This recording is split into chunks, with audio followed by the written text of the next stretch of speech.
Hello বন্ধুরা, আজ এসেছি সম্পূর্ণ ধরনের নতুন একটা রেসিপি নিয়ে। তো কাঁচা ইলিশ মাছ সর্ষে বাটা দিয়ে এটা আমি রান্না করব। তো তোমরা দেখতে থাকো আমি কিভাবে এই রান্নাটা করি। তো প্রথমত দেখো ইলিশ মাছটা কিভাবে রান্না করি সেটা দেখবে, আর তোমরা প্রথম থেকে লাস্ট অবধি ভিডিওটা দেখবে, কোথাও স্কিপ করবে না, তাহলে তোমরা এটা বুঝতে পারবে না এটা আমি কিভাবে করেছি। তো তোমরা বন্ধুরা দেখতে থাকো, ভালোভাবে দেখো। তো দেখো আমি প্রথমে শিলের পরে কিছু সাদা সর্ষে নিয়ে নিচ্ছি। তো দেখো আমি সর্ষেটা ঢেলে নিচ্ছি। তো তারপরে এখানে আমি দেব হচ্ছে একটুখানি জল। জল দিয়ে আমি এটাকে সুন্দর করে মিহি করে একদম ফিনিশিংভাবে এটা বেটে নেব। তো দেখতে থাকো আমি এটা বাটছি। তো বন্ধুরা এটা দেখো ভালো করে বাটা হয়েও গেছে। তো এখানে আমি নেব, দেখো এটা গুছিয়ে আমি এখানে নেব পরিমাণ মতো কাঁচা লঙ্কা। তো দেখো আমি এখানে শুধু পরিমাণ মতো কটা কাঁচা লঙ্কা নিয়ে নিলাম, পরিমাণে যতটা লাগবে ততটাই আমি নিচ্ছি, তার বেশি আমি কিছুই নেব না। তো দেখো এটা নেওয়া হয়ে গেছে, বাটা হয়ে গেছে, লঙ্কা বাটা হয়ে গেল, সর্ষে বাটা হয়ে গেল, দুটোই বাটা কমপ্লিট। তো দেখতে থাকো এটা আমি গুটিয়ে নিয়েছি। তো এরপরে এরপরে দেখো বাজার থেকে আমার ইলিশ মাছটা বাজার থেকে নিয়ে এসেছে। তো ইলিশ মাছটা আমি এটা একটু বাজারের মাছ তো একটু আঁশ থাকে, তো আমি একটু বেছে নেব। বেছে দেখো বাছছি, ইলিশ মাছের আঁশগুলো বেছে নিচ্ছি। তো বেছে নিয়ে দেখো এরপরে আমি এই মাছটা ভালো করে ধুয়ে নেব, ধুয়ে পরিষ্কার করে নেব।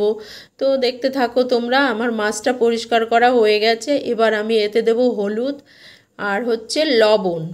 তো হলুদ আর লবণ দিয়ে এটা আমি সুন্দর করে আগে মাখিয়ে নেব।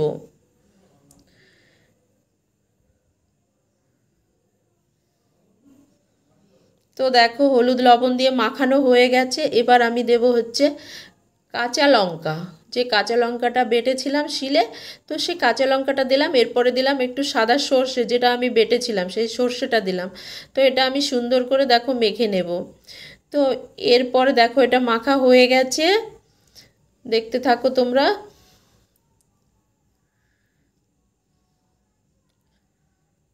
তো এরপরে দেব হচ্ছে আমি যে সর্ষের ভিতরে আমি একটু ঘানির সর্ষের তেল দেব, দিয়ে আমি এটা সুন্দর করে হাতে মেখে নেব। দেখো আমি এটা সুন্দর করে হাতে মেখে নিচ্ছি।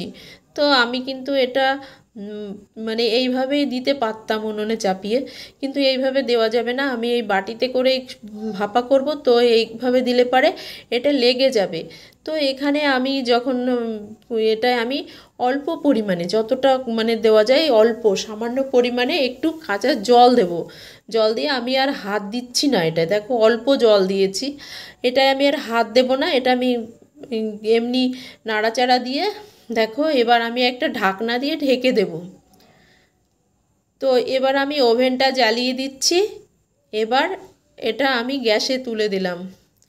তো এখানে আমি 5 মিনিট জাল দেব, মাত্র 5 মিনিট, বেশি সময় দেব না, 5 মিনিট দেব। সব দিক থেকে যখন ভাপ উঠবে তো আমি এটা তুলে নেব। দেখো জাল হচ্ছে, তো আমি বেশি সময় এটা জাল দেব না, তোমরা দেখতে থাকো, মাত্র 5 মিনিট। তো যাই হোক বন্ধুরা, তো আমার ভিডিওটা তোমরা দেখো। তো দেখো এটা আমি জাল দেওয়া হয়ে গেছে, 5 মিনিট হয়ে গেছে। এরপর আমি একটুখানি, না তুললেও চলবে, হয়ে গেছে, তো তাও আমি একটুখানি উল্টিয়ে দিচ্ছি। উল্টিয়ে দিয়ে আমি 1 মিনিট তাপে রাখবো, ঢাকা দিয়ে 1 মিনিট রাখবো। দেখো তো এটা হয়ে গেছে, এটা কমপ্লিট হয়ে গেছে। এটা আমি এবার নামিয়ে দেব, দেখতে থাকো। তো বন্ধুরা দেখো ভাপাটা একদম কমপ্লিট হয়েছে, রান্নাটা সুন্দর হয়ে গেছে। তো বন্ধুরা আমি অপর্ণা সরকার, আমার রান্না তোমরা দেখো, রেসিপিটা দেখে তোমরা নিজেরা বাড়িতে তৈরি করো, তৈরি করে নিজেরা খাও, নিজের আত্মীয় পরিজন আপনজনদের খাওয়াও।